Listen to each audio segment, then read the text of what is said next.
টানা 2 ম্যাচে 2 হার, মুস্তাফিজকে ছাড়া দিশেহারা কলকাতা নাইট রাইডার্স।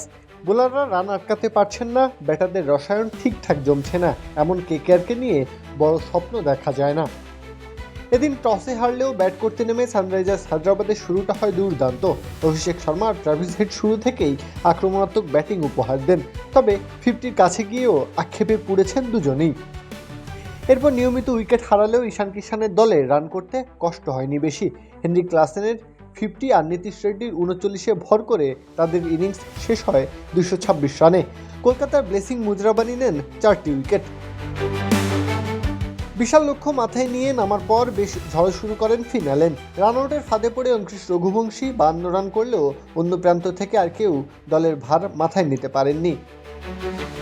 কলকাতার কেউ মিডল অর্ডারে নিজেদের কাজটা ঠিকঠাক করতে পারেননি। হায়দ্রাবাদের নিয়ন্ত্রিত বোলিংয়ের সামনে আজিঙ্কা রাহানের দল মুখ থুবড়ে পড়েছে।